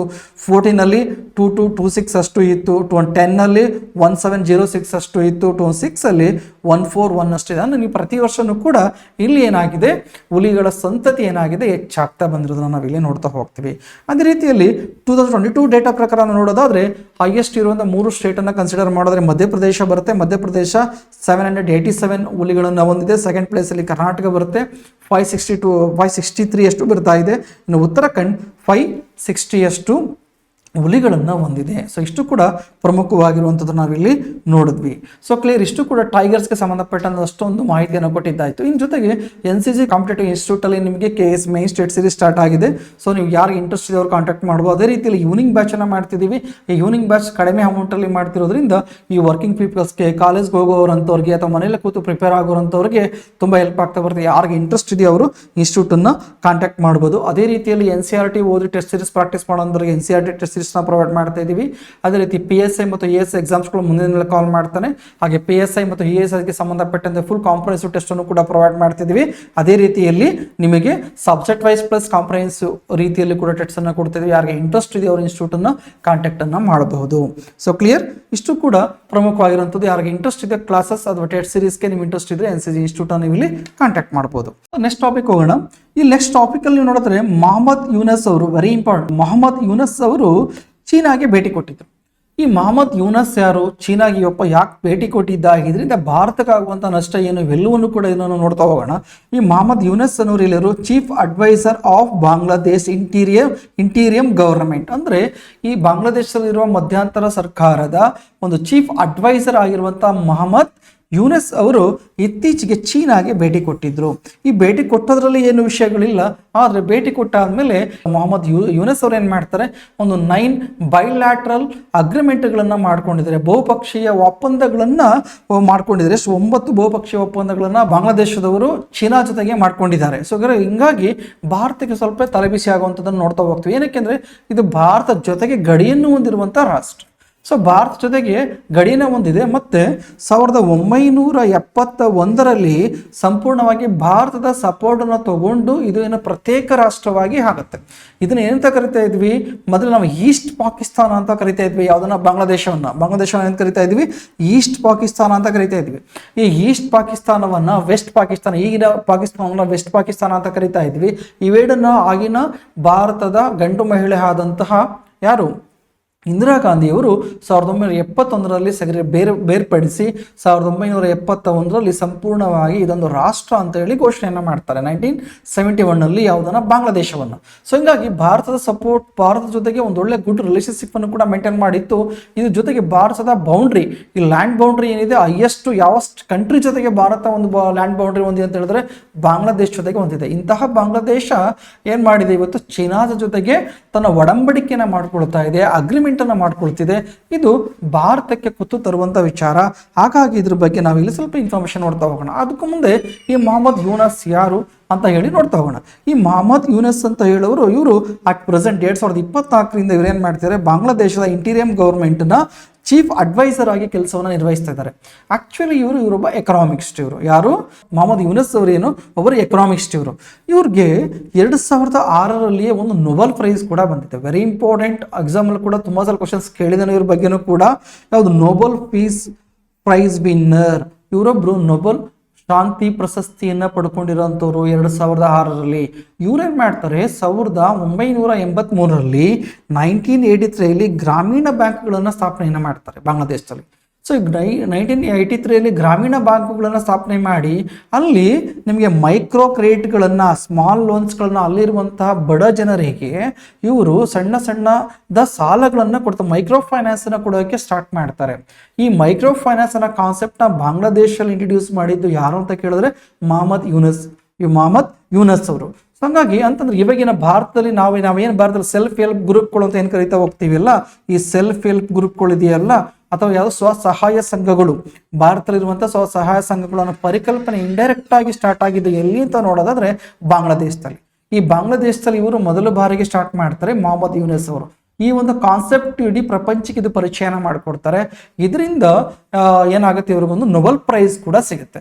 ಸೊ ಅವರು ಏನ್ ಮಾಡಿದ್ದಾರೆ, ಇವತ್ತು ಬಾಂಗ್ಲಾದೇಶದ ಚೀಫ್ ಅಡ್ವೈಸರ್ ಆಗಿ ಮಾಡ್ಕೊಂಡಿದ್ದಾರೆ. ಸೊ ಇವರು ಭಾರತ ವಿರುದ್ಧ ಯಾಕಿದ್ದಾರೆ, ಭಾರತ ವಿರುದ್ಧವಾಗಿರೋ ನಿಲುವುಗಳನ್ನು ಯಾಕೆ ಪಡ್ಕೊಂಡಿದ್ದಾರೆ ಅಂತಂದ್ರೆ, ಈ 2024 ಹಂಗೆ ನೀವು ನೋಡೋದಾದ್ರೆ ಅಲ್ಲಿ ಶೇಖ್ ಹಸೀನಾ ಅವರು ಬಾಂಗ್ಲಾದೇಶದ ಪ್ರಧಾನಿ ಆಗಿರ್ತಾರೆ. ಸೊ 15 ವರ್ಷಗಳಿಂದ ಕೂಡ ಶೇಖ್ ಹಸೀನಾ ಅವರು ಬಾಂಗ್ಲಾದೇಶದ ಪ್ರಧಾನಿ ಆಗಿರ್ತಾರೆ. ಇವರಿಗೆ ಅಲ್ಲಿ ಏನಾಗುತ್ತೆ, ಜನ ವಿರೋಧಿ ಅಲೆ ಎದ್ದೇಳುತ್ತೆ. ಅಂದ್ರೆ ವಿರುದ್ಧವಾಗಿ ಪ್ರತಿಭಟನೆಗಳು ಸ್ಟಾರ್ಟ್ ಆಗ್ತವೆ. ಯಾವಾಗ ಪ್ರತಿಭಟನೆಗಳು ಸ್ಟಾರ್ಟ್ ಆಗ್ತವೋ ಇವರು ಬಾಂಗ್ಲಾದೇಶವನ್ನು ಬಿಟ್ಟು ಭಾರತಕ್ಕೆ ಶೇಖ್ ಹಸೀನಾ ಅವರು ಪ್ರಧಾನಿಯವರು ಏನ್ ಮಾಡ್ತಾರೆ, ವಲಸೆ ಬರ್ತಾರೆ. ಈ ಬಂದಂತವ್ರಿಗೆ ಭಾರತ ನೆಲೆ ಕೊಡುತ್ತೆ. Very important. ಯಾವಾಗ ಭಾರತಕ್ಕೆ ಬರ್ತಾರೋ ಇವರು ಭಾರತಕ್ಕೆ ಸಪೋರ್ಟ್ ಮಾಡಿ ಈ ಟಿಲ್ಟುಡ್ ಇವರು ಭಾರತದಲ್ಲೇ ಉಳಿಸ್ಕೊಂತಾರೆ. ಇತ್ತೀಚೆಗೆ ಇವರು ಭಾರತದಿಂದಲೇ ಬಾಂಗ್ಲಾದೇಶರನ್ನ ಕುರಿತು ಮಾತಾಡ್ತಾರೆ. ಸೊ ಇದಕ್ಕೇನಾಗೈತೆ, ಇವಾಗ ಒಂದು ಡಿಫ್ರೆನ್ಸ್ ಕ್ರಿಯೇಟ್ ಆಯ್ತು. ಸೊ ಭಾರತ ಅಂತಂದ್ರೆ ಹಿಂದೂಗಳನ್ನು ಹೊಂದಿರುವಂಥ ರಾಷ್ಟ್ರ, ಬಹುಪಾಲು ಹಿಂದೂಗಳನ್ನು ಹೊಂದಿರುವಂಥ ರಾಷ್ಟ್ರ, ಇದು ನಮ್ಮನ್ನ ಡಾಮಿನೇಟ್ ಮಾಡ್ತಿದೆ ಅಂತೇಳಿ ಇವ್ರೇನ್ ಮಾಡ್ತಿದ್ದಾರೆ, ಭಾರತಕ್ಕೆ ಬುದ್ಧಿ ಕಲಿಸ್ಬೇಕು ಅಂತ ಹೇಳಿ ಇವ್ರೇನ್ ಮಾಡ್ತಿದ್ದಾರೆ, ಚೀನಾ ಜೊತೆಗೆ ಒಡಂಬಡಿಕೆಯನ್ನ ಮಾಡ್ಕೊಳ್ಳಿಕ್ಕೆ ಸ್ಟಾರ್ಟ್ ಮಾಡಿದ್ದಾರೆ ಈ ಒಂದು ಎಕನಾಮಿಕ್ಸ್. ಸೊ ಕ್ಲಿಯರ್, ಇದು ವೆರಿ ಇಂಪಾರ್ಟೆಂಟ್.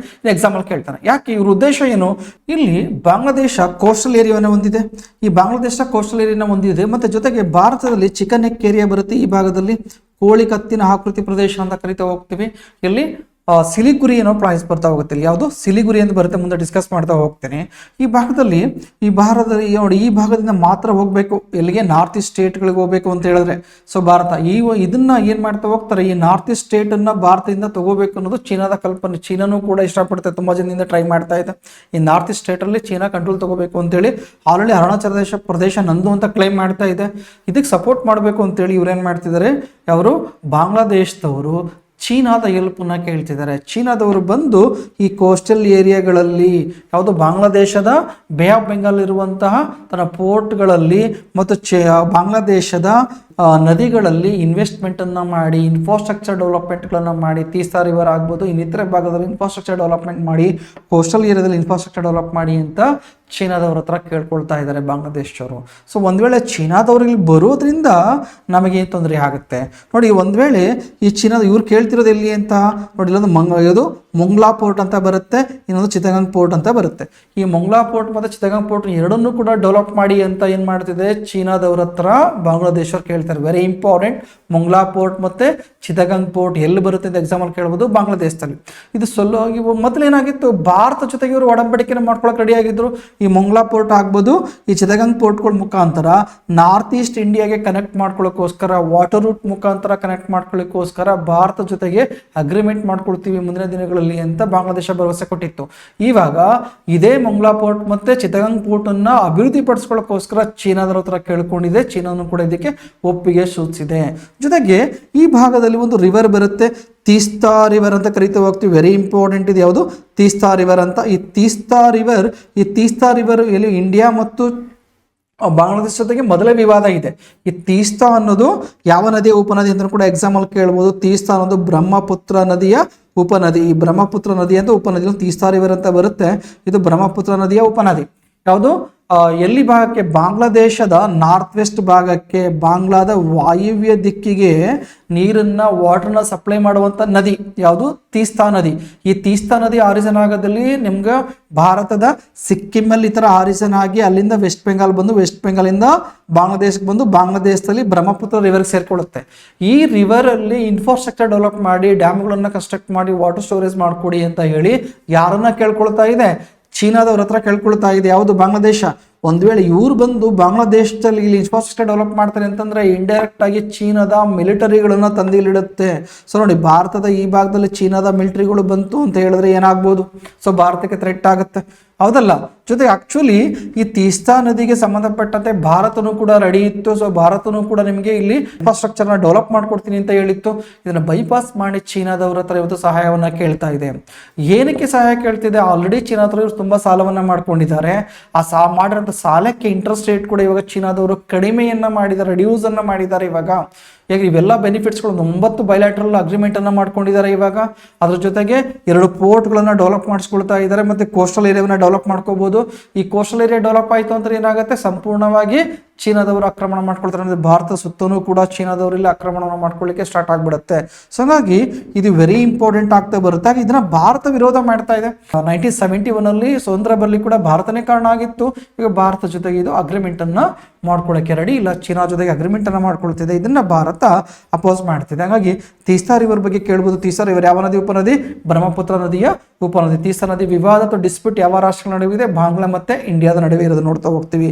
ಚಿತ್ತಗಾಂಗ್ ಮತ್ತು ಮೊಂಗ್ಲಾ ಪೋರ್ಟ್ ಬರೋದಲ್ಲಿ ಬಾಂಗ್ಲಾ ದೇಶದಲ್ಲಿ ಯಾರಿಗೆ ಅಭಿವೃದ್ಧಿ ಮಾಡ್ಲಿಕ್ಕೆ ಇದ್ರ ಕೇಳ್ಕೊಳ್ತಾ ಇದೆ, ಚೀನಾಗೆ ಅಭಿವೃದ್ಧಿ ಮಾಡ್ಕೊಡಿ ಅಂತ ಇದನ್ನ ಕೇಳ್ಕೊಳ್ತಾ ಇದೆ.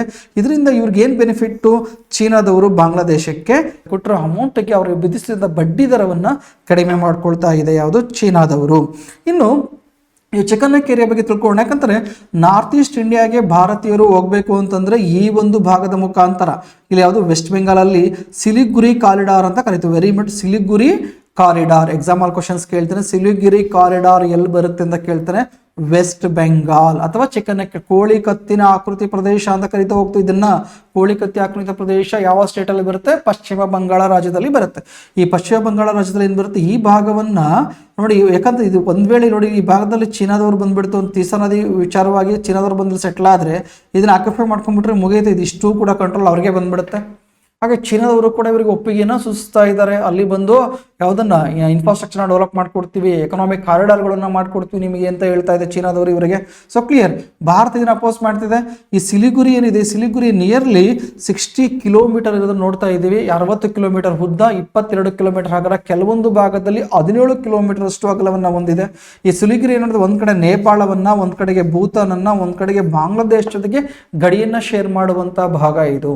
ಇದು ಯಾವ ಸ್ಟೇಟ್ ಅಲ್ಲಿ ಬರುತ್ತೆ, ವೆಸ್ಟ್ ಬೆಂಗಾಲ್ ಅಲ್ಲಿ ಬರುತ್ತೆ. ಒಂದ್ ವೇಳೆ ಈ ಕನೆಕ್ಷನ್ ಕಟ್ ಆಯ್ತು ಅಂದ್ರೆ ನೋಡಿ, ಇದೊಂದು ಭಾಗ ನಾರ್ತ್ ಈಸ್ಟ್ ಅಲ್ಲಿ ಬರುವಂತಹ ಅರುಣಾಚಲ ಪ್ರದೇಶ ಆಗ್ಬೋದು, ನಾಗಾಲ್ಯಾಂಡ್, ಮಣಿಪುರ, ಮಿಜೋರಾಂ, ತ್ರಿಪುರ, ಮೇಘಾಲಯ, ಅಸ್ಸಾಂ, ಇಷ್ಟು ರಾಜ್ಯಗಳ ಜೊತೆಗೆ ಭಾರತದ ಕನೆಕ್ಷನ್ನೇ ಕಟ್ ಆಗ್ಬಿಡುತ್ತೆ.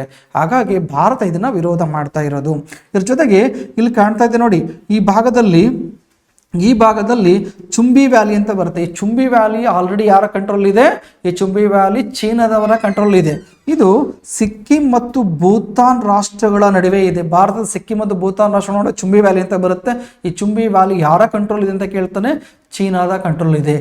ಈ ಚುಂಬಿ ವ್ಯಾಲಿಯಿಂದ ಈ ಸಿಲಿಗುರಿ ಕಾರಿಡಾರ್ಗೆ ಎಷ್ಟು ಕಿಲೋಮೀಟರ್ ಇದೆ, ಕೇವಲ 130 ಕಿಲೋಮೀಟರ್ ಅಷ್ಟೇ ದೂರ ಇರೋದು.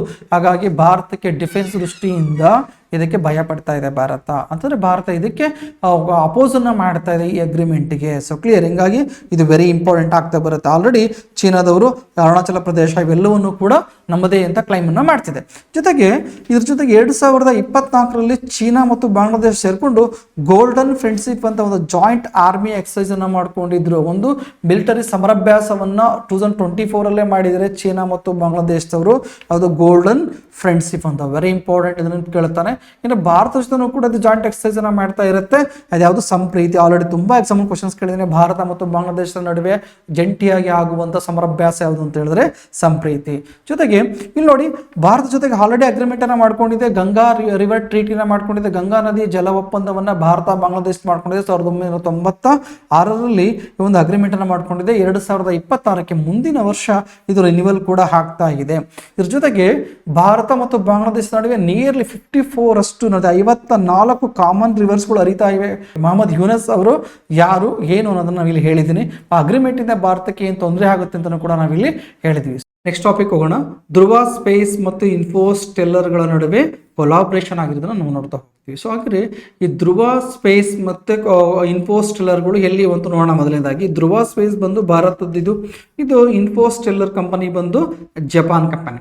ಸೊ ಇಲ್ಲಿ ಧ್ರುವ ಅನ್ನುವ ಒಂದು ಸ್ಪೇಸ್ ಏನಿದೆ, ಇದು 2012ರಲ್ಲಿ ಈ ಕಂಪನಿ ಹೈದರಾಬಾದ್, ತೆಲಂಗಾಣದ ಹೈದರಾಬಾದಲ್ಲಿ ಇದನ್ನ ಸ್ಥಾಪನೆಯನ್ನು ಮಾಡ್ತಾರೆ. ಇದೊಂದು ಪ್ರೈವೇಟ್ ಏಜೆನ್ಸಿ.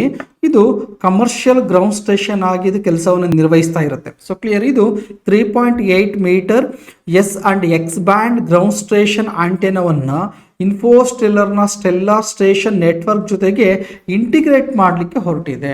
ಸೊ ಅಂತಂದ್ರೆ ಸ್ಪೇಸ್ ಇಂದ ಬರುವಂತಹ ಡೇಟಾಗಳನ್ನ ಧ್ರುವ ಸ್ಪೇಸ್ ಕಂಪನಿಯ ಆಂಟೆನಾ ರಿಸೀವ್ ಮಾಡಿಕೊಂಡು ಡೇಟಾವನ್ನು ಪ್ರೊವೈಡ್ ಮಾಡ್ತಿತ್ತು, ಸ್ಪೇಸ್ ಇಂದ ಬರೋದು ಡೇಟಾವನ್ನು. ಸೊ ಇವಾಗ ಇವ್ರೇನ್ ಮಾಡಿ ಜಪಾನ್ ಕಂಪನಿಗಳ ಜೊತೆಗೆ ಟೈಅಪ್ ಆಗಿ ಗ್ಲೋಬಲ್ ಆಗಿ ಇನ್ಫಾರ್ಮೇಶನ್ಗಳನ್ನ ಭಾರತದಿಂದ ಸ್ಪ್ರೆಡ್ ಮಾಡಲಿಕ್ಕೆ ಅಗ್ರಿಮೆಂಟ್ ಅನ್ನ ಮಾಡ್ಕೊಳ್ತಿದೆ. ಇದಕ್ಕೆ ಇನ್ನೂ ಕೂಡ ಭಾರತ ಸರ್ಕಾರ ಒಪ್ಪಿಗೆಯನ್ನು ಕೊಟ್ಟಿಲ್ಲ. ಒಪ್ಪಿಗೆ ಕೊಟ್ಟಾದ್ಮೇಲೆ ಇದನ್ನ ಮುಂದುವರಿತಾ ಹೋಗುತ್ತೆ. ಸೊ ಹಾಗಾಗಿ ಇದು ವೆರಿ ಇಂಪಾರ್ಟೆಂಟ್. ಯಾವುದು ಗ್ರೌಂಡ್ ಸ್ಟೇಷನ್ ನೆಟ್ವರ್ಕ್ ಅನ್ನ ವಿಸ್ತರಣೆ ಮಾಡೋದ್ರಲ್ಲಿ, ಜಾಗತಿಕವಾಗಿ ಗ್ರೌಂಡ್ ಸ್ಟೇಷನ್ ನೆಟ್ವರ್ಕ್ ಅನ್ನ ವಿಸ್ತರಣೆ ಮಾಡೋದ್ರಲ್ಲಿ ಇದು ಪ್ರಮುಖ ಪಾತ್ರವನ್ನು ವಹಿಸ್ತಾ ಹೋಗುತ್ತೆ. ಮತ್ತೆ ಇದು ಪ್ರೈವೇಟ್ ಕಂಪನಿ ಆಗಿರೋದ್ರಿಂದ ಇದು ಇನ್ನೊಂದು ಕೂಡ ಮೈಲುಗಲ್ಲಾಗಿ ನಿಂತ್ಕೊಳ್ತಾ ಬರುತ್ತೆ. ಸೊ ಕ್ಲಿಯರ್, ಇಷ್ಟು ಕೂಡ ವೆರಿ ಇಂಪಾರ್ಟೆಂಟ್ ಆಗಿರುವಂತ ಟಾಪಿಕ್ ಆಯಿತು. ನೆಕ್ಸ್ಟ್ ನೋಡ್ತಾ ಹೋಗೋಣ. IMD ಇತ್ತೀಚೆಗೆ ಒಂದು ರಿಪೋರ್ಟ್ ಅನ್ನ ಕೊಟ್ಟಿದೆ. ಈ ಪ್ರಕಾರ ಈ ವರ್ಷ ಸಮ್ಮರ್ ಯಾವ ತರ ಇರ್ತಾ ಹೋಗುತ್ತೆ ಮತ್ತೆ ಎಲ್ಲಿನೂ ಇದ್ರ ಮೇಲೆ ಯಾವ ತರ ಪ್ರಭಾವ ಬೀರುತ್ತೆ ಅಂತ ಕೂಡ ನೋಡ್ತಾ ಹೋಗೋಣ. 2025ರ ಬೇಸಿಗೆ ಅಥವಾ ಸಮ್ಮರ್ ಏನಿದೆ, ಸಾಮಾನ್ಯ ದಿನಗಳಿಂದಲೂ ಕೂಡ ಇದು ಹೆಚ್ಚಿನ ಶಾಖವನ್ನ ಅಥವಾ ಉಷ್ಣತೆಯನ್ನು ಹೊಂದಿರುತ್ತೆ ಅಂತ ಈ ರಿಪೋರ್ಟ್ ಅಲ್ಲಿ ಹೇಳ್ತಾ ಬರುತ್ತೆ. ಭಾರತದ ಮೇಲೆ ಎಲಿನೋ ಪ್ರಭಾವ ಬೀರೋದಿಲ್ಲ ಅನ್ನೋದು ಕೂಡ ಈ ಸಲ ಹೇಳ್ತಾ ಹೋಗ್ತೀನಿ. Very important. ಯಾಕಂತಂದ್ರೆ ಎಲಿನೋ ಫಿನಾಮಿನಾ ಯಾವಾಗ ಆಗುತ್ತೋ, ಎಲಿನೋ ಎಫೆಕ್ಟ್ ಆದಾಗೆಲ್ಲ ಭಾರತದಲ್ಲಿ ಮಳೆಯ ಪ್ರಮಾಣ ಕುಂಠಿತವಾಗ್ತಾ ಹೋಗುತ್ತೆ. ಮಳೆಯ ಪ್ರಮಾಣ ರೈನ್ಫಾಲ್ ಏನಾಗ್ತಾ ಇರುತ್ತೆ, ಸಾಮಾನ್ಯವಾಗಿ ಕಡಿಮೆ ಆಗುತ್ತೆ. ಸೊ ಎಲಿನೋ ಅಂತಂದ್ರೆ ಏನು ಅಂತೆಲ್ಲ ನೋಡ್ತಾ ಹೋಗೋಣ ಆಮೇಲೆ. ಸೊ ಕ್ಲಿಯರ್, ಮಾನ್ಸೂನ್ ಮೇಲೆ ಎಲಿನೋ ಪ್ರಭಾವ. ಸೊ ಭಾರತದ ಮಾನ್ಸೂನ್ ಮೇಲೆ ಡೈರೆಕ್ಟ್ ಆಗಿ ಇಂಪ್ಯಾಕ್ಟ್ ಮಾಡುತ್ತೆ ಎಲಿನೋ. ಯಾವ ವರ್ಷ ಪೆಸಿಫಿಕ್ ಓಷನ್ ಅಲ್ಲಿ ಎಲಿನೋ ಫಾರ್ಮ್ ಆಗುತ್ತೋ, ಈ ಎಲಿನೋ ಅಂತಂದ್ರೆ ಒಂದು ವಾರ್ಮ್ ಕರೆಂಟ್. ಈ ವಾರ್ಮ್ ಕರೆಂಟ್ ಯಾವಾಗ ಫಾರ್ಮ್ ಆಗುತ್ತೋ ಆ ಟೈಮಲ್ಲಿ ಭಾರತದಲ್ಲಿ ಮಳೆ ಆಗೋದಿಲ್ಲ. ಯಾವಾಗ ಎಲಿನೋ ಫಾರ್ಮ್ ಆಗುತ್ತೋ ಆವಾಗ ಇಂಡಿಯಾದಲ್ಲಿ ಮಳೆ ಆಗೋದಿಲ್ಲ. ಎಲಿನೋ ಫಾರ್ಮ್ ಆಗೋದು ಎಲ್ಲಿ ಅಂತ ಕೇಳಿದ್ರೆ ಸೆಂಟ್ರಲ್ ಪೆಸಿಫಿಕ್ ಓಷನ್ ಅಲ್ಲಿ. ಸೊ ಪೆಸಿಫಿಕ್ ಸಮುದ್ರದ ಮಧ್ಯಭಾಗದಲ್ಲಿ ಈ ಎಲಿನೋ ಫಾರ್ಮ್ ಆಗುತ್ತೆ.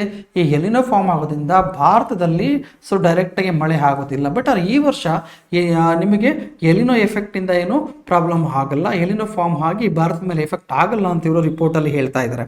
2023ರಲ್ಲಿ ನಿಮಗೆ ಎಲಿನೋ ಆಗಿತ್ತು. ಸೊ ಎಲಿನೋ ಎಫೆಕ್ಟ್ ಆಗಿತ್ತು ಭಾರತದ ಮೇಲೆ. ಎಲಿನೋ ಎಫೆಕ್ಟ್ ಇಂದ ಇಂಡಿಯಾದಲ್ಲಿ ಅವತ್ತು 6% ಅಷ್ಟು ರೈನ್ ಫಾಲ್ ಕಡಿಮೆ ಆಗಿತ್ತು. 24ರಲ್ಲಿ ನಿಮಗೆ ಯಾವುದು ಎಲಿನೋ ಎಫೆಕ್ಟ್ ಆಗಿರಲಿಲ್ಲ. ಸೊ ಭಾರತದ ಮೇಲೆ ಎಲಿನೋ ಎಫೆಕ್ಟ್ ಆಗಿರಲಿಲ್ಲ 24ರಲ್ಲಿ. ಅವಾಗ ನಾರ್ಮಲ್ಗಿಂತ ಕೂಡ ನಿಮಗೆ ಹೆಚ್ಚಾಗಿ ಎಷ್ಟು 8% ಅಷ್ಟು ಮಳೆ ಏನಾಗಿತ್ತು, ಹೆಚ್ಚಾಗಿ ಬಿದ್ದಿತ್ತು. ಸೊ ಕೆಲವೊಂದು ಟೈಮಲ್ಲಿ ಸೊ ನ್ಯೂಟ್ರಲ್ ಆಗಿರುವಂಥ ಎಲಿನೋ ಯಾವ ವರ್ಷ ಆಗದಿದ್ರು ಯಾವ ವರ್ಷ ಆಗಲ್ವೋ ಆ ಟೈಮಲ್ಲಿ ಕೆಲವೊಂದು ಟೈಮಲ್ಲಿ ಮಳೆ ನಾರ್ಮಲ್ ಆಗಿ ಬೀಳೋದಕ್ಕಿಂತ ಕೂಡ ಹೆಚ್ಚಿಗೆ ಪ್ರಮಾಣದ ಮಳೆನೂ ಕೂಡ ಬೀಳುತ್ತೆ ನಾರ್ಮಲ್ ಟೈಮ್ಸಲ್ಲಿ ಸಾಮಾನ್ಯವಾಗಿ. ಅಂದರೆ ಈ ಎಲಿನೋ ಅಂತ ಅರ್ಥ ಮಾಡ್ಕೊಳ್ಳಿ. ಎಲಿನೋ ಬಂದು ಪೆಸಿಫಿಕ್ ಓಷನ್ಲಿ ಆರಿಜಿನ್ ಆಗೋ ಒಂದು ವಾರ್ಮ್ ಕರೆಂಟ್.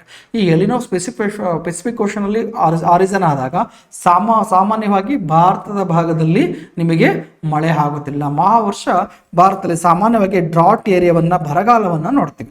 So clear. ಇನ್ನು ಈ ಮಾನ್ಸೂನ್ ಮೇಲೆ ಯಾವ ತರ ಪ್ರಭಾವ ಬೀಳ್ತಾ ಹೋಗುತ್ತೆ ಅಂದ್ರೆ, ಇದು ಎಲಿನೋ ಫಾರ್ಮ್ ಆಗೋದ್ರಿಂದ ನಿಮಗೆ ಭಾರತದಲ್ಲಿ ನೈಋತ್ಯ ಮಾನ್ಸೂನ್ ಆಗ್ಬೋದು ಅಥವಾ ಹಿಂಗಾರು ಮಾರುತಗಳು ಆಗ್ಬೋದು. ಅಂತಂದ್ರೆ ಸೌತ್ ವೆಸ್ಟ್ ಮಾನ್ಸೂನ್ ಮತ್ತು ನಾರ್ತ್ ಈಸ್ಟ್ ಮಾನ್ಸೂನ್ ಎರಡು ಮೇಲೂ ಎಫೆಕ್ಟ್ ಆಗೋದ್ರಿಂದ ಇಂಡಿಯಾ ಸಾಮಾನ್ಯವಾಗಿ ಮಳೆಯನ್ನು ಕಡಿಮೆ ಪಡ್ಕೊಳ್ತಾ ಹೋಗುತ್ತೆ. ರೈನ್ಫಾಲ್ ಭಾರತದಲ್ಲಿ ಕಡಿಮೆ ಆಗ್ತಾ ಹೋಗುತ್ತೆ. ಭಾರತದಲ್ಲಿ ಅಗ್ರಿಕಲ್ಚರ್ ಆಕ್ಟಿವಿಟೀಸ್ಗಳು ಕಡಿಮೆ ಆಗ್ತಾ ಬರುತ್ತೆ. ಹೌದಲ್ಲ, ಕೆಲವೊಂದು ಭಾಗಗಳಲ್ಲಿ ಡ್ರಾಟ್ ಏರಿಯಾನೇ ಕ್ರಿಯೇಟ್ ಆಗಿಬಿಡುತ್ತೆ. ಮಳೆನೇ ಸಂಪೂರ್ಣವಾಗಿ ಬರೆದಿರೋದು ಕೂಡ ನೋಡ್ತಾ ಹೋಗ್ತೀವಿ ಎಲಿನೋ ಫಾರ್ಮ್ ಆದಾಗ. ಸೊ ಹಾಗಾಗಿ ಎಲಿನೋ ಇಂದ ಭಾರತದಲ್ಲಿ ಏನಾಗ್ಬೋದು, ಡ್ರಾಟ್ ಏರಿಯಾ ಬರುತ್ತೆ, ಅಗ್ರಿಕಲ್ಚರ್ ಆಕ್ಟಿವಿಟೀಸ್ ಎಲ್ಲ ಕಡಿಮೆ ಆಗ್ತಾ ಬರುತ್ತೆ, ನೀರಿನ ಸಮಸ್ಯೆ ನಾವು ಇಲ್ಲಿ ಸಾಮಾನ್ಯವಾಗಿ ನೋಡ್ತಾ ಹೋಗ್ತೀವಿ. ಇನ್ನು ಈ ವರ್ಷ 2024ರಲ್ಲಿ ಏನೆಲ್ಲ ಆಗ್ಬೋದು IMD ರಿಪೋರ್ಟ್ ಪ್ರಕಾರ, ಈ ವರ್ಷ ಅವರೇಜ್ ಹೇಳ್ತಿರೋದು ಸರಾಸರಿ 4 ರಿಂದ 7 ದಿನಗಳಷ್ಟು ಅತ್ಯಂತ ಹೆಚ್ಚು ಶಾಖಭರಿತವಾದ ದಿನಗಳನ್ನು ನಾವಿಲ್ಲಿ ಕಾಣ್ತಾ ಹೋಗ್ಬೋದು. ಅದರಲ್ಲೂ ಕೂಡ ಈಸ್ಟರ್ನ್ ಇಂಡಿಯಾದಲ್ಲಿ 10 ಹೀಟ್ ವೇವ್ಸ್ ಡೇಸ್ಗಳನ್ನು, 10 ಉಷ್ಣತೆ ಹೆಚ್ಚಿರುವ ದಿನಗಳನ್ನು ನಾವಿಲ್ಲಿ ಕಾಣ್ತಾ ಹೋಗ್ತೀವಿ. ಅದೇ ಥರ ಈ ವರ್ಷ ಬಂದು ನಿಮಗೆ ನಾರ್ತ್ ಇಂಡಿಯಾದಲ್ಲಿ, ಈಸ್ಟ್ ಇಂಡಿಯಾದಲ್ಲಿ, ಮತ್ತು ಯಾವುದು ಸೆಂಟ್ರಲ್ ಇಂಡಿಯಾ ಮತ್ತು ಪೆನಿನ್ಸುಲರ್ ಇಂಡಿಯಾ ಏನು ಬರುತ್ತೋ ಈ ಭಾಗದಲ್ಲಿ ಹೆಚ್ಚಿಗೆ ಶಾಖವನ್ನು ಅನುಭವಿಸೋದನ್ನು ನಾವು ನೋಡ್ತಾ ಹೋಗ್ತೀವಿ. ಹೆಚ್ಚಿಗೆ ಟೆಂಪ್ರೇಚರ್ ಈ ವರ್ಷ ಇದೆ ಅನ್ನೋದು ಹೇಳಿ ಈ ರಿಪೋರ್ಟಲ್ಲಿ ಹೇಳ್ತದೆ IMD ರಿಪೋರ್ಟ್ ಪ್ರಕಾರ. ಹಾಗೆ ನೋಡೋದಾದ್ರೆ ಎಲಿನೋ ಅನ್ನೋದು ಒಂದು ವಾರ್ಮ್ ಕರೆಂಟ್. ಈ ವಾರ್ಮ್ ಕರೆಂಟ್ ಆಗಿರುವಂಥ ಎಲಿನೋ ಫಾರ್ಮ್ ಆಗ್ತಿರೋದಲ್ಲಿ ನಿಮಗೆ ಪೆಸಿಫಿಕ್ ಓಷನ್ ಅಲ್ಲಿ. ಈ ಪೆಸಿಫಿಕ್ ಓಷನ್ ಅಲ್ಲಿ ಫಾರ್ಮ್ ಆಗುತ್ತೆ. ಇಲ್ಲಿ ನಿಮಗೆ ಸಾಮಾನ್ಯವಾಗಿ ಸಮಭಾಜಕ ವೃತ್ತದ ಮಧ್ಯಭಾಗದಲ್ಲಿ ಆರಿಜನ್ ಆಗ್ತಾ ಹೋಗುತ್ತೆ. ಜೊತೆಗೆ ಇದು ಯಾವ ಡೈರೆಕ್ಷನ್ ಮೂವ್ ಆಗ್ತಾ ಬರುತ್ತೆ, ಇದು ದಕ್ಷಿಣ ಅಮೆರಿಕದ ಕರಾವಳಿ ತೀರಕ್ಕೆ ಬೀಸುವಂತಹ ಗಾಳಿ ಯಾವುದು, ಎಲಿನೋ. ಯಾವಾಗ ಎಲಿನೋ ಈ ಕಡೆಗೆ ಬೀಸಕ್ಕೆ ಸ್ಟಾರ್ಟ್ ಆಗ್ತಾ ಹೋಗುತ್ತೋ ಆವಾಗ ಈ ಪೆರು ಕೋಸ್ಟಲ್ ಏರಿಯಾ, ಈಕ್ವೆಡರ್ ಬರುವಂಥ ರಾಷ್ಟ್ರಗಳೆಲ್ಲ ಮಳೆ ಜಾಸ್ತಿ ಆಗ್ತಾ ಹೋಗುತ್ತೆ. ಯಾವಾಗ ದಕ್ಷಿಣ ಅಮೆರಿಕದ, ಸೌತ್ ಅಮೆರಿಕಾದ ವೆಸ್ಟ್ ಕೋಸ್ಟಲ್ ಏರಿಯಾದಲ್ಲಿ ರೈನ್ಫಾಲ್ ಜಾಸ್ತಿ ಆಗುತ್ತೋ ಆ ವರ್ಷ ಭಾರತದಲ್ಲಿ ಮಳೆ ಆಗಲ್ಲ. ಇಂಡಿಯಾದಲ್ಲಿ ರೈನ್ಫಾಲ್ ಕಡಿಮೆ ಆಗುತ್ತೆ.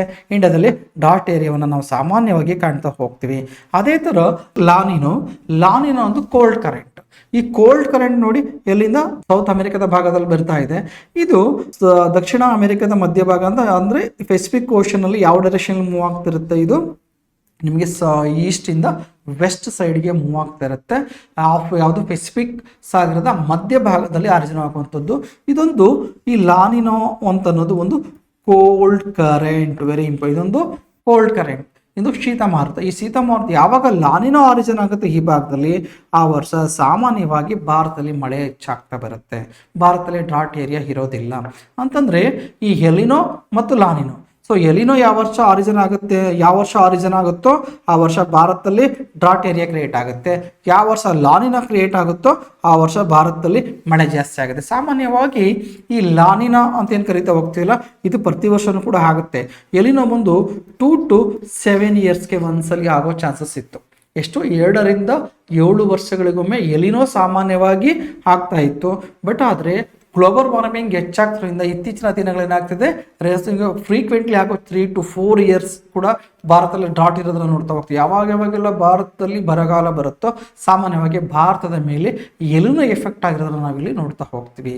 So clear. ಹಾಗಾಗಿ IMD ಹೇಳ್ತಿರೋದೇನು, ಈ ವರ್ಷ ಎಲಿನೋ ಎಫೆಕ್ಟ್ ಇಲ್ಲ ಅಂತಂದ್ರೆ ಈ ವರ್ಷ ಯಾವ್ದು ಫಾರ್ಮ್ ಆಗಿರ್ತಲ್ಲಿ, ಲಾನಿನೋ ಫಾರ್ಮ್ ಆಗ್ತಿದೆ. ಹಾಗಾಗಿ ಭಾರತದಲ್ಲಿ ಈ ಸಲ ಮಳೆ ಹೆಚ್ಚಾಗುತ್ತೆ ಅಂತ ಹೇಳಿ IMD ಅವರು ರಿಪೋರ್ಟ್ ಅನ್ನ ಕೊಟ್ಟಿದ್ದಾರೆ. So clear. ನೆಕ್ಸ್ಟ್ ನೋಡೋಣ IMD. ಇಂಡಿಯಾದ ಮೆಟ್ರೋಲಾಜಿಕಲ್ ಡಿಪಾರ್ಟ್ಮೆಂಟ್ ಯಾವಾಗ ಸ್ಟಾರ್ಟ್ ಆಯಿತು, ಇದ್ರ ಕೆಲಸ ಏನು? ಸೊ ವೆದರ್ ಫೋರ್ಕಾಸ್ಟ್ ಅನ್ನ ಮಾಡುವಂಥದ್ದು, ಸೊ ಭೂಕಂಪಗಳನ್ನು ಅಧ್ಯಯನ ಮಾಡೋದು, ಇವೆಲ್ಲ ಕೆಲಸವನ್ನ ಸಾಮಾನ್ಯವಾಗಿ IMD ಭಾರತದಲ್ಲಿ ಮಾಡ್ತಾ ಹೋಗುತ್ತೆ. ಇಂತಹ IMD ಸಂಸ್ಥೆ ಇರೋದು ಎಲ್ಲಿ ಅಂತ ಕೇಳ್ತಾನೆ, ದೆಹಲಿಯಲ್ಲಿ ಇದೆ. ಇದು ಸ್ಟಾರ್ಟ್ ಆಗಿದ್ದು ಜನವರಿ 15, 1875ರಲ್ಲಿ. So clear. ಇಷ್ಟು ಕೂಡ ಇಂಪಾರ್ಟೆಂಟ್ ಆಗಿರುವಂಥ ಕರೆಂಟ್ ಅಫೇರ್ಸ್ ಡಿಸ್ಕಸ್ ಮಾಡಿದ್ವಿ. ಇದ್ರ ಜೊತೆಗೆ NCG ಇಂದ NCG ಕಾಂಪಿಟೇಟಿವ್ ಹಬ್ ಅನ್ನೋ ಟೆಲಿಗ್ರಾಮ್ ಚಾನಲ್ ಕೂಡ ಇದೆ. ಅದರಲ್ಲಿ ಪ್ರತಿದಿನ ಕರೆಂಟ್ ಅಫೇರ್ಸ್ನ ಅಪ್ಲೋಡ್ ಮಾಡ್ತಾ ಇರ್ತೀವಿ. ಅದರ ಸದುಪಯೋಗವನ್ನು ಕೂಡ ಪಡಿಸ್ಕೊಳ್ಳಿ. ಜೊತೆಗೆ ಪ್ರತಿದಿನ MCQs ಕೂಡ ಅದರಲ್ಲಿ ಹಾಕ್ತಾ ಇರ್ತೀವಿ. ಮತ್ತೆ ಮಂತ್ಲಿ ಒಂದು MCQs ಕರೆಂಟ್ ಅಫೇರ್ಸ್ ಟೆಸ್ಟ್ನು ಕೂಡ NCG ಅಲ್ಲಿ ಮಾಡ್ತಾ ಇರ್ತೀವಿ. ಯಾರಿಗೆ ಇಂಟ್ರೆಸ್ಟ್ ಇದೆ ಅದನ್ನು ಅವರು ತಗೊಂಡು ವರ್ಕೌಟನ್ನು ಮಾಡ್ಕೋಬಹುದು. ಸೊ ಮುಂದಿನ ವಿಡಿಯೋದೊಂದಿಗೆ ನಿಮ್ಮನ್ನ ಮತ್ತೆ ಭೇಟಿ ಮಾಡ್ತೀನಿ. ನಮಸ್ಕಾರ.